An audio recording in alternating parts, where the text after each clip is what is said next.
उनकी वाणी गुंजायमान हो रहा है। बंदावीर के विषय में पूज्याचार्य जी कह रहे थे कि जब दुश्मनों ने लोहे के चुट्टा को आग में तपा करके इनके शरीर में लगाकर इनके मांस को खींच रहा था, उस लोहे के चुट्टा के द्वारा इनके मांसों को खींच रहा था विरोधियों ने, तो उस वक्त में वंदावीर को पूछा, कहिए अभी आपको किस तरह से पता चल रहा है? कहा, अरे मूर्ख कहीं का, जो शरीर को ही सत्य मान बैठा है उसको ही दुख होगा, उसको ही कष्ट होगा, लेकिन शरीर को सही मान करके शरीर के ज्ञान में ही रह जाना यह ज्ञानता है। इसलिए कि शरीर नहीं रहेगा, नष्ट हो जाएगा। अभी हमारे बड़े भाई के बड़े वधू पढ़ रही थी कि जिन्होंने अपने अंदर में, इस शरीर के अंदर में ईश्वर को नहीं बसाया है, वे मर गए हैं, जीवित नहीं है। अब बताइए, ईश्वर तो वसे हुए हैं ही। देखिए, हमारे गुरुदेव ने कहा, जिन्होंने अपने अंदर ईश्वर को नहीं, पूज्य गुरुदेव की वाणी थी, बड़े सरकार की वाणी, अपने अंदर ईश्वर को नहीं बसाया, वे जीवित नहीं है, वे मरे हुए हैं, यानी मर गए हैं। तो ईश्वर तो हमारे अंदर है ही, इसलिए तो वे कण कण में व्यापक है, उसके बिना एक तिल भी खाली नहीं है।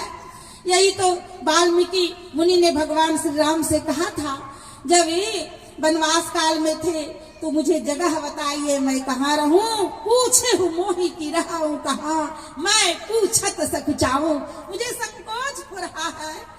मैं, ये चिंता वाली बात है। वाल्मीकि मुनि कहते हैं कि मैं आपको क्या बताऊं, आप कहाँ रहिए। अगर हमको आप कह दीजिए कि मैं उस जगह नहीं हूँ, तो उसी जगह पर आपको मैं रहने का निवास स्थान बता दूंगा। तो इसका मतलब है कि परमात्मा खंड खंड में व्यापक है। बैरागी ने भूली आप में, जल में खोजे राम, जल में खोजे राम, जाय के तीरथ छाना, भर में जारी खाने, नहीं सुधी अपनी आना, दूध माही घृत है, काठ में अग्नि छिपानी, खोजे बिना नहीं मिले अहे धरती में पानी। हम लोगों को परमात्मा ने ऐसा ज्ञान दिया, परमात्मा ने हम लोगों को बनाया, सजाया, सब कुछ सारे साज सामानों को दे करके संसार में भेजा, सारी सुख सुविधा को दे करके, और हमारी ये आदतें हमारी किस तरह से है कि हमें बार बार जो है ना, हमें सुनना पड़ता है, याददाश्त के लिए, यादगारी के लिए, स्मरण के लिए, हमारा हम जो है ढके हुए हैं। इसलिए तो सत्संग योग में हम लोग पढ़ते हैं गुरुदेव की वाणी में, हे पूसने, उसे अज्ञानता को हटाओ और ज्ञान के तरफ जो है अपने को ले जाओ, यानी अपने को, या संसार जो है अज्ञानता रूपी पात्र से ढका हुआ है, हे पूसन, तू उसे उहार दे। हम आप लोगों को कह रहे थे, बंदावीरी के शरीर के मांस को वह तीबे हुए चुट्टा, आग में तपाए हुए जो चुट्टा लाल लाल दिख रहा था, उनसे जब उनके शरीर का मांस खींच रहा था विरोधियों ने, तो कहा कि अभी आप लोगों, आपको कैसा लग रहा है? कहा, अरे जो आत्मज्ञानी नहीं है उसके लिए ये दुख की बात है, पश्चाताप की बात है। अरे मूर्ख कहीं का, मेरे हाथों में तो ये गीता है, तुम मुझे क्या कष्ट दे पाओगे? मैं तो शरीर भाव से ऊपर हूँ, मुझे तो शरीर का कष्ट जरा भी आभास नहीं हो रहा है। इसलिए भक्तिमती सहजवाई ने कहा, जैसे सरसी लोह की छिन पानी छिन आग, तैसे सुख दुख जगत की सहजो तू तजी भाग। सहजवाई गुरुदेव की शिष्या थी, चरणदास जी महाराज की शिष्या, अनन्य शिष्या, और उन्होंने उनके शरीर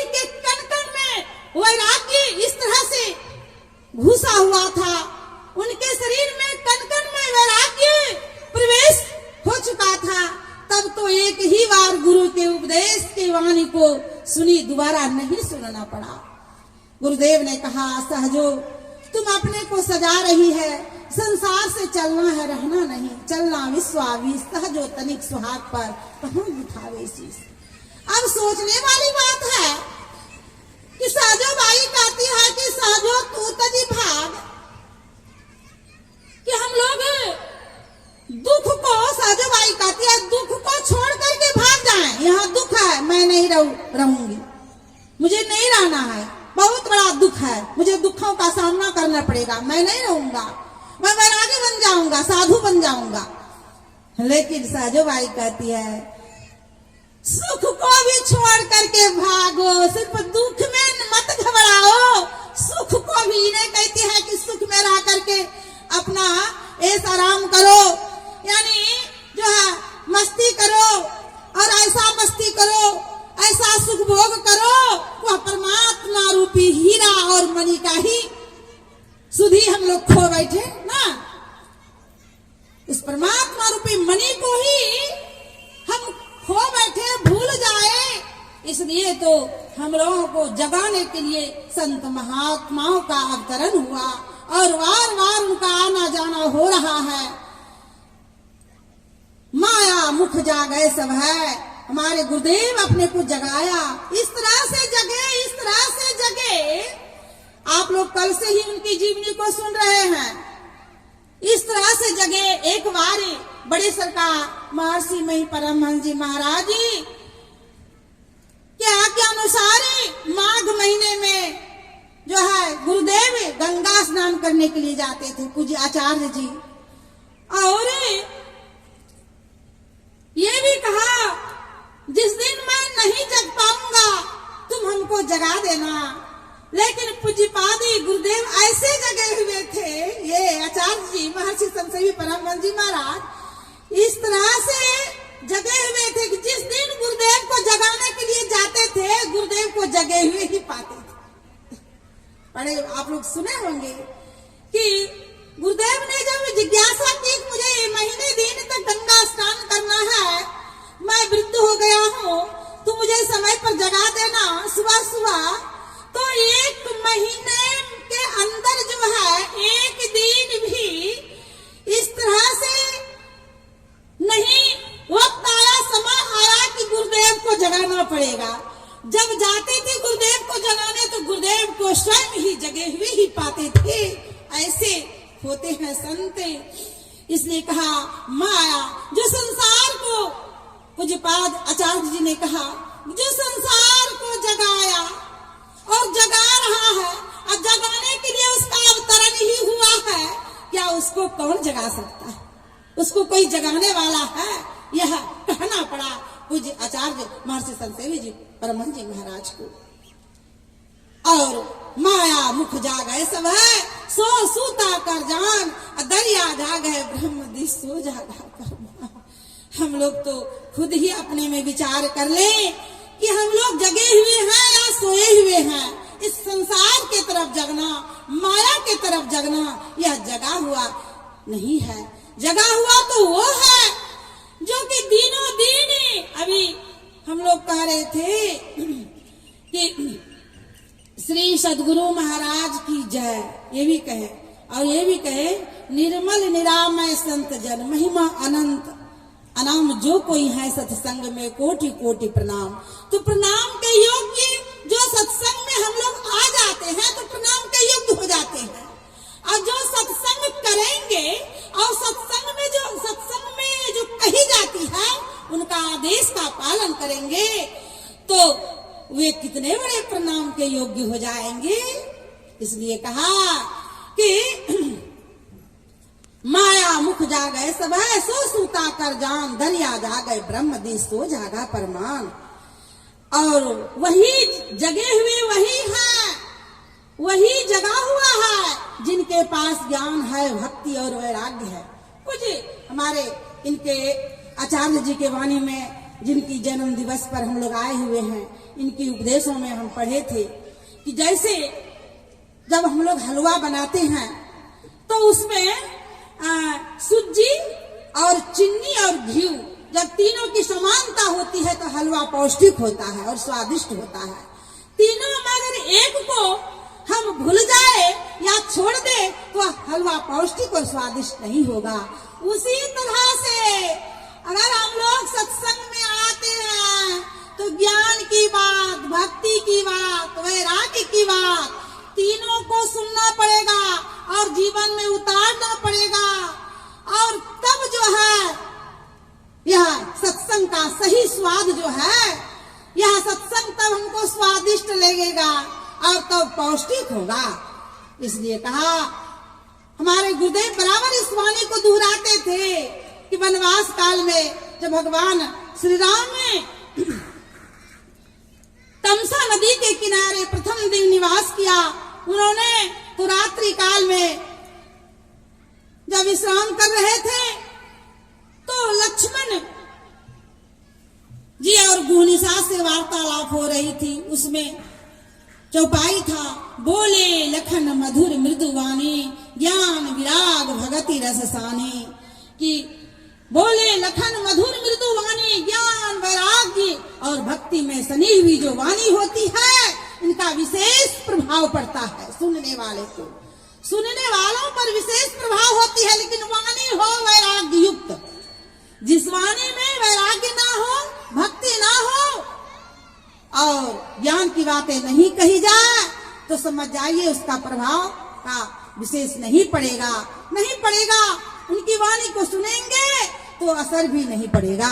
ऐसे संत हमारे पूज्य गुरुदेव थे और इनकी उपदेशों में हम ये भी सुनते थे, जिस तरह से जिस नदी का जल, जो जल नदी से अलग हो जाता है वह जल सड़ जाता है, उसी तरह से अगर हम सत्संग की बातों को सुन करके भूल जाएंगे और घर में जाकर इनका चिंतन मनन नहीं करेंगे तो मेरा भी अंतःकरण जो है दूषित हो जाएगा और सड़ जाएगा। जी इनके उपदेशों में हम ये भी सुनते थे कि जिस तरह से जब तक आम डाली से लगी रहती है तो वह सरस और मीठा होता है, और वही आम जब ओले पाले और बच्चों के ढेले के आघात से जब नीचे गिर जाता है वह आम जो है सड़ जाता है और उससे दुर्गंध होने लगता है। उसी तरह से अगर हम लोग भी गुरुवाणी, गुरु उपदेशों पर अगर हम लोग बारंबार चिंतन मनन नहीं करेंगे तो मेरा भी हृदय दूषित हो जाएगा और मेरा अंतःकरण सड़ जाएगा। तब क्या होगा?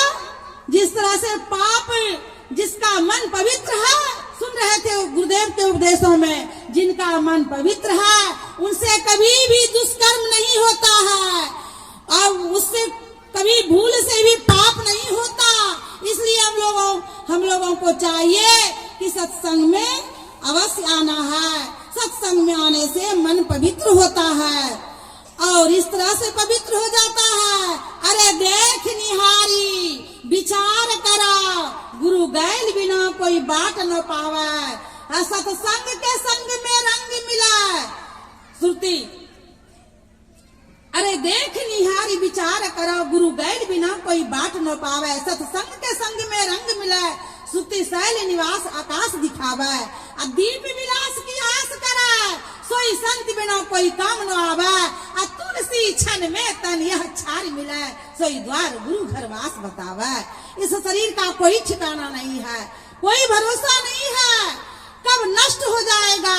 जिस शरीर को पा करके परमात्मा ने तो दिया है साज समान, सारे साज समान दिया है, किस लिए दिया है? भक्ति करने के लिए।